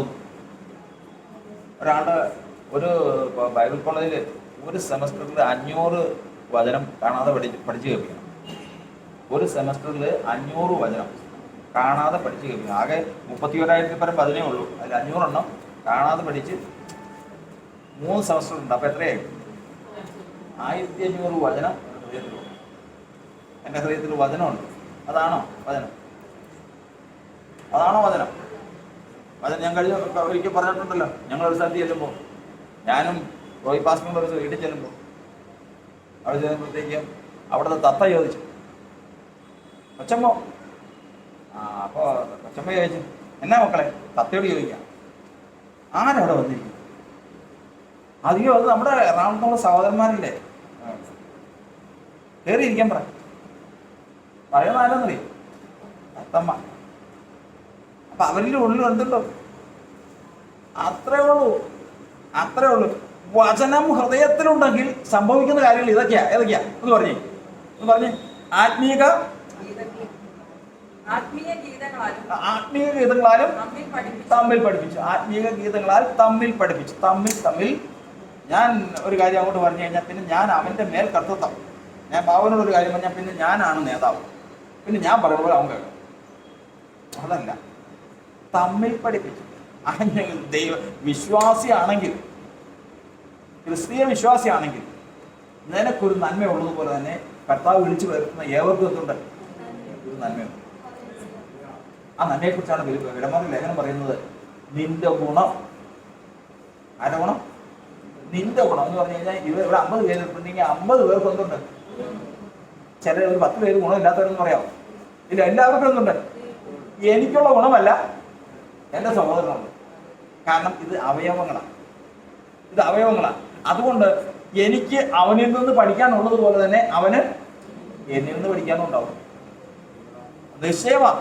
രക്ഷിക്കപ്പെട്ട ദൈവത്തിന് ജനമാണെങ്കിൽ അതുകൊണ്ടാണ് ദൈവസഭയിൽ കടന്നു വന്നു കഴിഞ്ഞാൽ പരസ്പരം പ്രബോധിപ്പിക്കണമെന്ന് പറഞ്ഞു. കലക്കത്തിനല്ല, കർത്തൃത്വം നടത്താനല്ല. പിന്നെയോ എൻ്റെ ഗുണം എങ്ങോട്ട് പകരണം? അവനിലേക്ക് പകരണം. അതുപോലെ അവൻ്റെ ഗുണം എന്നിലേക്ക് പകരണം. അങ്ങനെ സഭ എങ്ങനെ ഇരിക്കും? കർത്താവ് സ്തോത്രം. ഇത് എന്ത് കൊള്ളിലുണ്ടെങ്കിലാ അത് പറഞ്ഞു മനസ്സിലായി. വചനം ഹൃദയത്തിൽ വസിക്കുന്നവന്റെ ലക്ഷണമാണത്. വചനം ഹൃദയത്തിലുണ്ടെങ്കിൽ തത്ത പറയുന്ന പോലെ 1500 വചനം പറഞ്ഞു നടത്തുക എന്നുള്ളതല്ല. പിന്നെയോ ആത്മീയ ഗീതങ്ങളാൽ തമ്മിൽ പഠിപ്പിച്ചും ബുദ്ധി ഉപദേശിക്കും. അങ്ങോട്ടും ഇങ്ങോട്ടും ഇനിയും ബുദ്ധി ഉപദേശിച്ചും അവരുടെ ഹൃദയങ്ങളിൽ എപ്പോഴും നന്ദി നിറഞ്ഞ ഹൃദയത്തോടെ നീന്തുകൊണ്ടിരിക്കും, പാടിക്കൊണ്ടിരിക്കും. ഇത്രയും കാര്യങ്ങളാണ് എന്തിന്റെ ലക്ഷണം എന്ന് പറഞ്ഞേ. വചനം നമ്മുടെ ഹൃദയത്തിൽ വസിക്കുന്നു എന്നുള്ളതിന്റെ ലക്ഷണമാണ്. വായിച്ചില്ല, സംശയമില്ല. വീണ്ടും വായിക്കുന്നുണ്ട്. അപ്പൊ പിന്നെ സങ്കീർത്തനങ്ങളാലും സ്തുതികളാലും ആത്മീക ഗീതങ്ങളാലും തമ്മിൽ പഠിപ്പിച്ചും ബുദ്ധി ഉപദേശിച്ചും പാടിയും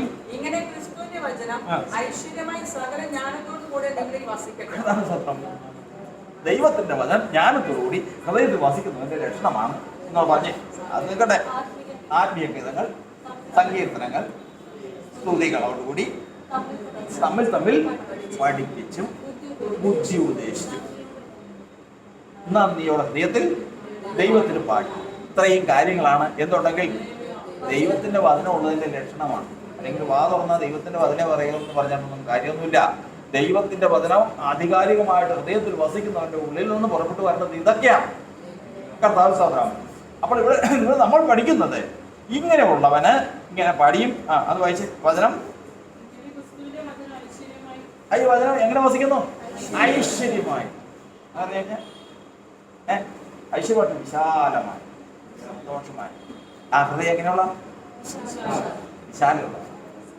പിന്തുടരുന്നവര് ആ വരവ് മാത്രമേ ഉള്ളൂ. അവൻ എന്ത് ചെയ്യില്ല, പിടിക്കില്ല. കാരണം ഒരിക്കലും അത് എന്ത് ചെയ്യുന്നില്ല, ഇടുക്കം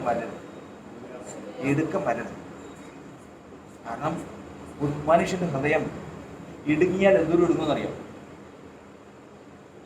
സൗരശാഖകൾ പറഞ്ഞിരിക്കുന്നത് കേട്ടാൽ മതി, ഇനി എടുത്താൽ മതി. പിന്നെ എന്താ, ഒരു കഷ്ണം അപ്പത്തിന് വേണ്ടി പോലും ഒരു മനുഷ്യൻ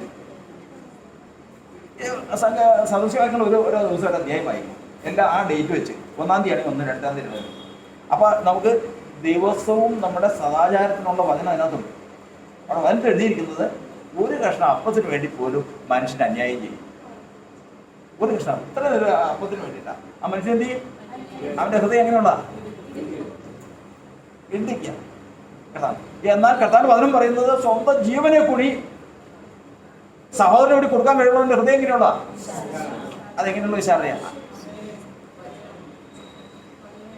കർത്താവിന്റെ നാമത്തെ കുറിച്ചുള്ള ശലോമോന്റെ ജ്ഞാനം എന്തിനെ കുറിച്ചുള്ളതായിരുന്നു? ശലോമോന്റെ ജ്ഞാനം എന്തിനെ കുറിച്ചുള്ളതായിരുന്നു? അനുഭവം ഉണ്ടാക്കുന്നതിനെ കുറിച്ച്. കർത്താവിന്റെ നാമത്തെ കുറിച്ചുള്ള 1 രാജാക്കന്മാർ 10-ാം അധ്യായത്തിന് 1-ാം വാക്യമാണ്. കർത്താവിന്റെ നാമത്തെ കുറിച്ചുള്ളത്. ആ നാമത്തെ കുറിച്ചുള്ള ജ്ഞാനം വന്നു കഴിഞ്ഞപ്പോൾ ശലോമോന്റെ ഹൃദയം വിശാലമായി. എങ്ങനെ വിശാലം?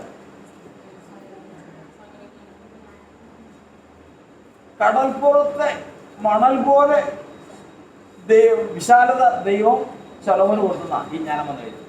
വിശാലം എങ്ങനെയുള്ളതാ?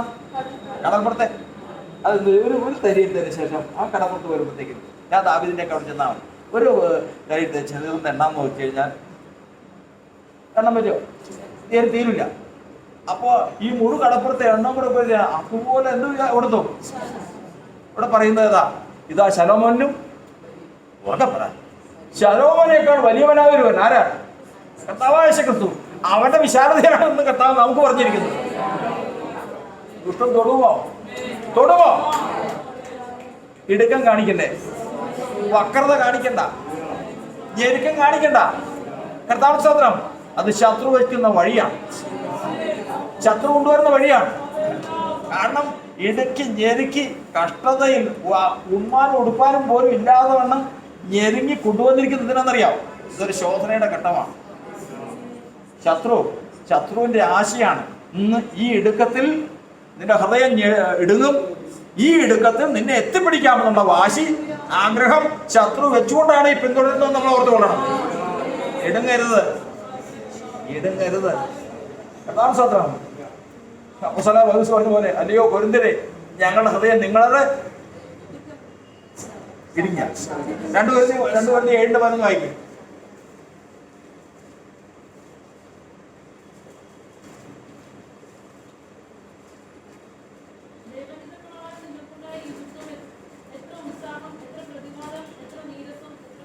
രണ്ട് വെറുതെ 6:11 കേട്ടോ. അല്ലയോ കൊരിന്ത്യരെ, ഞങ്ങളുടെ വായ നിങ്ങളോട് തുറന്നിരിക്കുന്നു, ഞങ്ങളുടെ ഹൃദയം വിശാലമായിരിക്കുന്നു കേട്ടോ. ഹൃദയം വിശാലമായിരിക്കുന്നു. ഞങ്ങളുടെ ഹൃദയത്തിൽ നിങ്ങൾക്ക് ഇടുക്കമില്ല. ദൈവത്തിന്റെ സഭ ഒരു വിശാലമുള്ളവരുടെ ഹൃദയത്തിൽ എങ്ങനെ ഇരിക്കും? ഐശ്വര്യമായിട്ട്. അപ്പോസ്തലനായ പൗലോസ് നിങ്ങൾക്ക് ഞങ്ങളുടെ ഹൃദയത്തിൽ ഇടുക്കില്ല. ഇത് വിശാലമായ എന്തൊരു വരുന്നറിയോ? എന്തൊരു വിശാലമാവും. അതാണ് വചനം പറയുന്നത്, സ്വർഗം എൻ്റെ സിംഹാസനവും ഭൂമി എൻ്റെ പാദപീഠവുമാകുന്നു.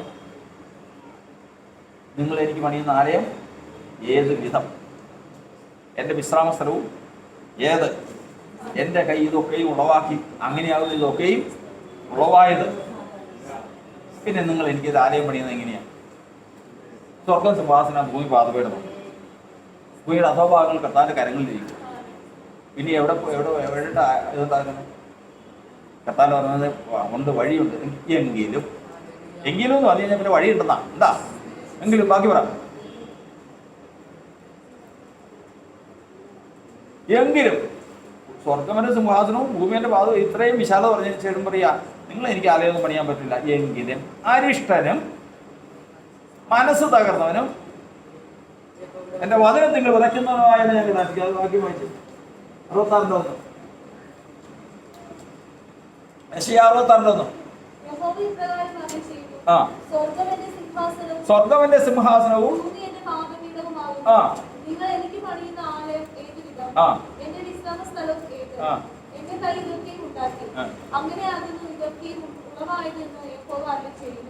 എങ്കിലും അരിഷ്ടനും മനസ്സ് തകർന്നവനും എന്റെ വചനത്തിങ്കൽ വിറയ്ക്കുന്നതുമായ ഞാൻ കടാക്ഷിക്കും.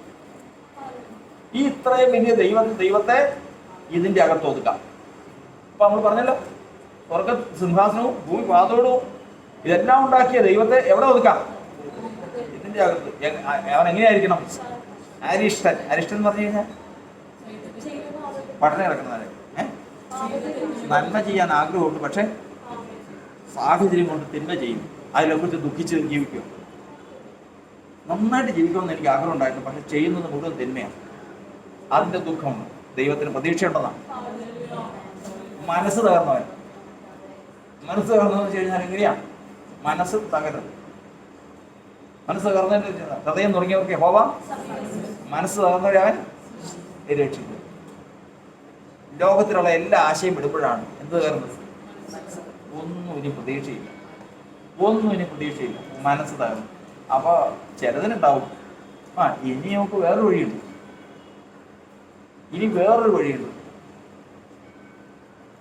അതിനും പരാജയപ്പെട്ടു കഴിഞ്ഞാൽ ഇല്ലെങ്കിൽ വേറൊരു വഴിയുണ്ട്. ഇതിങ്ങനെ വഴി ഇതൊന്നും ഇല്ലെങ്കിൽ ഹഗീതബലി ഇതുപോലെ ഇനി അതിനപ്പുറം ഒരു അവസാനത്തെ വഴിയുണ്ട്, അതോടെ അസ്തമിച്ചു പോകും. ഇതങ്ങനെയല്ല. ദൈവസന്നിധിയിൽ മനസ്സ്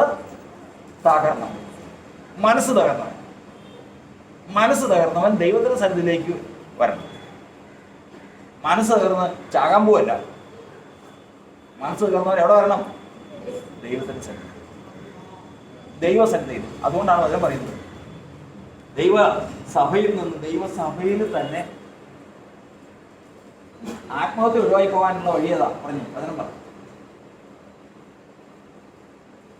ദൈവസഭയിൽപ്പെട്ട ഒരാള് ആത്മഹത്യ ചെയ്യാതിരിക്കാനുള്ള വചനം പറ. ഇവിടെ ഞാൻ 2 പ്രാവശ്യം പറഞ്ഞതാ. ഏറ്റവും കൂടുതൽ സൂക്ഷിച്ചിരിക്കേണ്ട വിഷയമാണ്. കാരണം അനേക സംഭവങ്ങളുണ്ട്. അതിങ്ങനെ സംഭവിക്കാതിരിക്കാനുള്ള വഴിയാ പറഞ്ഞത്. 119 സങ്കീർത്തനം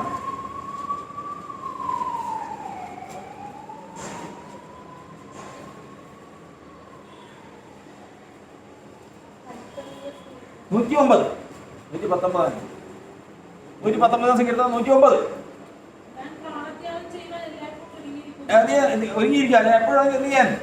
പ്രാണത്യാഗം ചെയ്യാൻ ഞാൻ എപ്പോഴും ഒരുങ്ങിയിരിക്കുന്നെങ്കിലും നിന്റെ ന്യായപ്രമാണം ഞാൻ മറക്കുന്നില്ല. ഇനി വേണ്ട, ഇനി മുമ്പോട്ടില്ല എന്നും പറഞ്ഞ് ഞാൻ അങ്ങ് തീരാൻ പോവാ. വിഷം കുടിക്കാൻ പോവാ, അവൻ പ്രേമിയാടാൻ പോവാ, അവൻ അപകടപ്പെടാൻ പോവാ. ആ സമയമാകുമ്പോഴേക്കും ഇത് ഓർമ്മ വരും. ഓർമ്മ വരുന്ന മുഴുവൻ എന്താ? സമ്മതിക്കില്ല. ദൈവസഭ ഇത് ഞാനൊരു എത്ര 2 പ്രാവശ്യം 3 പ്രാവശ്യം പറഞ്ഞിട്ടുണ്ട്. ഒരിക്കലും മാറിപ്പോകരുത് ഈ വാക്ക്. ഈ വചനം നമ്മുടെ ഹൃദയത്തിൽ നിന്ന് ഒരിക്കലും മാറിപ്പോകാൻ പാടില്ല. കാരണം ദൈവസഭയിൽ സംഭവിക്കുന്ന കാര്യങ്ങൾ ഒരിക്കലും സംഭവിക്കാതിരിക്കാൻ ദൈവത്തിന്റെ ജനത്തിന് പഠിപ്പിക്കേണ്ട കാര്യങ്ങളാണ്. നമ്മൾ വസ്ത്രം ധരിക്കേണ്ടത്, ഭക്ഷണം കഴിക്കേണ്ടത്, കുടുംബജീവിതം നയിക്കേണ്ടത്, നമ്മൾ പണം കിട്ടുന്ന പൈസ സമ്പാദിക്കുന്നത്, അത് ചെലവഴിക്കേണ്ടത്, വിത്തിടുന്നത്, കടം മേടിച്ചു കൊടുക്കുന്നത്, ഇതിനെക്കുറിച്ചെല്ലാം നമുക്ക് വ്യവസ്ഥകളാണ്. ആ വ്യവസ്ഥയിൽ ഏറ്റവും പ്രധാനപ്പെട്ട ഒരു കാര്യമാണ്. അതുകൊണ്ടാണ് വിശ്വാസത്തിലേക്ക് വന്നു കഴിഞ്ഞാൽ അവനെ ഏറ്റവും ആദ്യം എന്ത് പഠിപ്പിക്കണം? ഈ ന്യായപ്രമാണം എന്താണെന്നുള്ള അവന് ഗ്രഹിപ്പിച്ചു കൊടുക്കണം. ന്യായപ്രമാണം എന്തെങ്കിലും ന്യായപ്രമാണം ഉള്ളിൽ ഗ്രഹിച്ചിട്ടുണ്ടെങ്കിൽ ഒരിക്കലും പിന്നെ ആ പ്രവൃത്തി ചെയ്യില്ല. ഞാൻ ഇനി ജീവിക്കുന്നില്ല എന്ന് പറഞ്ഞാൽ പോകും, പക്ഷെ എത്തിയില്ല, സാധിക്കില്ല. കാരണം അവൻ്റെ ഉള്ളിൽ എന്ത് വസിക്കുന്നു? ന്യായപ്രമാണം വസിക്കുന്നു. നമ്മൾ സമയം പോകുന്നു. അതായത് അരിഷ്ടനും മനസ്സ് തകർന്നവനും ദൈവത്തിന്റെ വചനത്തിങ്ങൾ വിറയ്ക്കുന്നവൻ. അതിനെക്കുറിച്ച് വിശദീകരിക്കാണ്ട് അത് പിന്നെ ഇരിക്കാം. വചനത്തിൽ വിറയ്ക്കുന്നവനും അവനെ ഞാൻ കടാക്ഷിക്കും. കാരണം അവന്റെ ഹൃദയത്തിൽ ആര് വസിക്കും? നമ്മുടെ ദൈവം വസിക്കും. കാരണം അവന്റെ ഹൃദയം എന്താണ്? വിശാലം. അപ്പോൾ ഹൃദയം വിശാലമായവന്റെ ലക്ഷണമാണ് എന്തൊക്കെയാണ്? അരിഷ്ടനായിരിക്കും, മനസ്സ് തകർന്നവനായിരിക്കും, വചനത്തിങ്കൽ വിറയ്ക്കുന്നവനായിരിക്കും. സ്തോത്രം. വചനത്തിൽ വിറയ്ക്കുക ഒരിക്കലും അവന് എടുക്കം വരികയില്ല. കാരണം അവനറിയാം, എൻ്റെ ജീവിതത്തിലെ കഷ്ടത വരുമ്പോൾ, എൻ്റെ ജീവിതത്തിൽ എടുക്കം വരുമ്പോൾ തലഭാഗത്തിലെ ഗതവയ്ക്ക് ഒരു പിടി മാവും ഇച്ചിരി എണ്ണയേ ഉള്ളൂ. ഇന്ന് ദൈവത്തിന്റെ കൽപ്പനയാണ്. ഇത് ആദ്യം ഒരടയുണ്ടാക്കി കർത്താവിന്റെ ദാസനോട് കൊടുക്കാന്നുള്ളത്. ഇന്ന് ഞാൻ എൻ്റെ മകനും എനിക്കും മാത്രമേ ഉള്ളൂ. അത് പിടിവിട്ട കളിയാ. എന്നാൽ ഇവിടെ ഞെരുക്കം കാണിച്ചാലോ പറഞ്ഞ് ഏരിയാവ് പറയുന്നത് കേട്ട് അത് കൊണ്ടുപോയി കൊടുക്കാതെ എനിക്കും എൻ്റെ മകനും കഴിക്കാനുള്ളതെന്ന് പറഞ്ഞ് എടുക്കം കാണിച്ചാലോ? പിടിച്ചോ, അവള് വീണു. അപ്പൊ പിന്നെ ലോകത്തിലേക്ക് അവളെ പിടിച്ചോണ്ട് പോവാ. നമ്മുടെ ജീവിതത്തിൽ എത്ര സാഹചര്യങ്ങൾ വന്നിട്ടുണ്ടെന്നറിയാവോ? നമ്മുടെ ജീവിതത്തിൽ എത്ര സാഹചര്യം കർത്താവ് ഒരുക്കി കൊണ്ടുവന്നതാ. അന്ന് ലോഭം കാണിച്ചതിന്റെ അടിസ്ഥാനത്തിൽ ഇന്നും ബന്ധനത്തിലിരിക്കുന്ന ജീവിതങ്ങളുണ്ട്. എന്നാലത് കൈവിട്ട കളിയാണ്. ആ സമയത്ത് എന്ത് വന്നാലും ഞാൻ ഇന്ന് ഇടുങ്ങുന്നുവെങ്കിൽ എന്റെ പിറകെ ആളുണ്ടെന്ന് കാണുന്നവനാര്? ആ വിശാലിന് പോലെ ശത്രു പിടിക്കില്ല. ആയുഷ്കാലം എന്നാൽ ദൈവത്തിന് പറഞ്ഞു ഇവന്റെ 2 പ്രതീക്ഷ ഏതൊക്കെയാ? ഒന്നിൽ എടുക്കാം, അല്ലെങ്കിൽ ദൈവം ഉപേക്ഷിക്കും.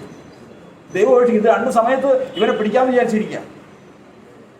ദാവീദ് ഈ യാത്ര തുടങ്ങിയപ്പോൾ ദാവീദിന് പുറകെ കൂടിയത് ആരാ? ദാവീദിനെ പിടിവിടാതെ കൂടിയ ഒരാളുണ്ട്. ആണ് യോവാബ് എന്ന് പറഞ്ഞത്. യോവാബ് എന്ന് പറഞ്ഞത് ആരാ? യോവാബ് എന്ന് പറയുന്നത് ദാവീദിന്റെ സർവ്വ സൈന്യാധിപനാണ്. ദാവീദുമായിട്ടുള്ള ബന്ധം തന്നെ ദാവീദിന്റെ സഹോദരിയുടെ മകനാണ്, സ്വന്തം പെങ്ങളുടെ മകനാണ്. സ്വന്തം പെങ്ങൾ സെരൂയ എന്ന് പറയുന്ന ആളുടെ മകനാണ് യോവാബ്. ദാവീദ് രാജസ്ഥാനത്തേക്ക് വന്നപ്പോൾ പതുക്കെ അവരും വന്നുകൂടിയതിനു ശേഷം ദാവീദിന്റെ ജീവിതകാലത്ത് ദാവീദിനെ അനുസരിക്കില്ല. അവന്റെ തന്നെ ഇഷ്ടപ്രകാരം അവൻ ജീവിക്കും. 3 പേരെ അവൻ കൊന്നു ദാവീദിന്റെ അനുവാദം കൂടാതെ. അമാസയെ, അബ്നേറിനെ, അബ്ശാലോമിനെ 3 പേരെ അവൻ കൊന്നു. രാജാവ് പറഞ്ഞതാ, കൊല്ലരുത്. അവൻ കൊന്നു. ആര് പറഞ്ഞാലും അനുസരിക്കില്ല. അവസാനം ദാവീദ് പറഞ്ഞു, ഈ സെരൂയയുടെ പുത്രന്മാർ എനിക്ക് ഒരുങ്ങാത്ത കഠിനന്മാരാണ്. ഇതൊന്നും പറഞ്ഞാൽ അവിടെ കാര്യമില്ല. കാരണം ഇവൻ ആരാണ്? അബദ്ധം പറ്റി. എന്താണെന്നറിയോ? ഒരിക്കൽ ഊര്യാവിനെ കൊല്ലിച്ചതിന് ശേഷം ഊര്യാവിനെ കൊല്ലണം. ഊര്യാവിനെ കൊല്ലാനായിട്ട് എങ്ങനെ സാധിക്കും നോക്കിയപ്പോഴത്തേക്കും ഒരു സഹായത്തിന് വേണ്ടിയിട്ട് ഒരു എഴുത്ത് കൊടുത്തു വിട്ടു. ആരുടെ എഴുതാ? യോവാബിൻ്റെ അടുത്ത്. പിന്തുടരുന്നവനെ എന്ത് ചെയ്തു? ആശ്രയിച്ചു. പിന്തുടരുന്നവനെ ദോഷത്തിന് വേണ്ടി ആശ്രയിച്ചു. പിന്നെ അവൻ പറഞ്ഞാൽ കേൾക്കുമോ? പക്ഷെ ഭംഗിയായ നിലയിൽ ഊര്യാവിനെ കൊന്നുകൊണ്ടുവന്ന് കാര്യങ്ങളൊക്കെ ഭംഗിയായിട്ട് നടത്തി. ജീവിതകാലത്ത് പിന്നെ ദാവീദിനെ അനുസരിക്കില്ല, പിന്തുടർന്നുകൊണ്ടിരിക്കുക. ദുഃഖത്തിൽ മരണസമയത്ത് പോലും ദാവീദിന് ആ ദുഃഖമുണ്ട്. എന്താണെന്നറിയാമോ യോവാബ് ചെയ്തത്? പിന്നീട് ദൈവം അവനെ ന്യായം വിധിച്ചു എന്നുള്ള കാര്യം ശരി തന്നെയാണ്. പക്ഷേ കർത്താവിന്റെ വചനം പറയുന്നത്, കർത്താവിന്റെ വചനത്തിൽ നമ്മൾ പഠിക്കുന്നത്, എന്നെ പിന്തുടരുന്നവർ 35 സംഗീതം 3-ാം വാക്യത്തിൽ എഴുതിയിരിക്കുന്നത്, നിന്റെ കുന്തം ഊരി എന്നെ പിന്തുടരുന്നവരുടെ വഴി അടച്ചു കളയാം. എല്ലാവരുടെയും അവരെ പിന്തുടരുകയാണ്. ഇതിന്റെ ഒരൊറ്റ ലക്ഷ്യം, ഇടുക്കം വരുത്തി. കഷ്ടം വരുമ്പോൾ ഇടുന്നു, ഇടുക്കം വരുമ്പോൾ അവൻ എത്തിപ്പിടിക്കും, അവൻ പുറകോട്ട് കൊണ്ടുപോകും. ദുഷ്ടത നീങ്ങി പോകുന്നില്ല, കർത്താവ് ഉപേക്ഷിക്കും. കർത്താവ് ഉപേക്ഷിച്ച് കഴിഞ്ഞാൽ അവനെ തിരിച്ചു കൊണ്ടുപോകും. ഈ ഒരു ചിന്തയിൽ ദൈവത്തിന്റെ ജനത്തെ പിന്തുടരുന്ന ശത്രു അവരുടെ കൂടെ ഉണ്ട്, അവരുടെ പിന്നാലെ ഉണ്ട് എന്ന് മനസ്സിലാക്കിക്കൊണ്ട് എൻ്റെ ഹൃദയം എൻ്റെ കർത്താവാണ് വിശാലമാക്കിയതെങ്കിൽ ദൈവമേ ഇനി ഒരിക്കലും ഇതിന്മേൽ ഇടുക്കം വരരുത്. ഇടുക്കിടങ്ങളിൽ വെച്ച് ശത്രു ഓരോ ജീവിതങ്ങളെയും പിടിച്ച് ഇടുക്കത്തിൽ അവരെ പിടിച്ച് വിശ്വാസത്തിൽ നിന്ന് നഷ്ടപ്പെടുത്തി കളഞ്ഞുകൊണ്ടിരിക്കുമ്പോൾ നമ്മൾ അബ്രഹാം ചെയ്തതുപോലെ, നീ ഇടത്തോട്ടെങ്കിൽ ഞാൻ പറയാം. എൻ്റെ ഹൃദയത്തിൽ എന്തില്ല? ഇടുക്കമില്ല. എൻ്റെ ഹൃദയം നിന്നോട് വിശാലമായി. അപ്പോസ്തലനായ പൗലോസ് പറഞ്ഞിരിക്കുന്നു, അല്ലയോ കൊരിന്ത്യരെ, ഞങ്ങളുടെ ഹൃദയത്തിൽ നിങ്ങൾക്ക് ഇടുക്കമില്ല. ഞങ്ങളുടെ ഹൃദയം ഒരിക്കലും ശത്രുവിന് തൊടാൻ സാധിക്കാത്ത ഒരു കൂട്ടം ഹൃദയവിശാലതയുള്ളൂ. കർത്താവിന്റെ നാമനുസരിച്ച് ദൈവത്തിന്റെ ജനം ഹൃദയവിശാലതയോടുകൂടി ദൈവസഭയിൽ മുമ്പോട്ട് പോകുമ്പോൾ ഒരു ശത്രു അവർക്ക് ഭീഷണിയായി വരുന്നില്ല. കർത്താവിന്റെ സ്തോത്രം. പാതാളമേ മരണമേ നിന്നോട് ജയമെവിടെ, കുഞ്ഞാടിന്നിണം കോട്ടരൻ ഭക്തർക്ക് സംഹാരകൻ കടന്നുപോയി. കുഞ്ഞാടിന്നിണം കോട്ടരൻ ഭക്തർക്ക് സംഹാരകൻ കടന്നുപോയി. ജയത്തിൻ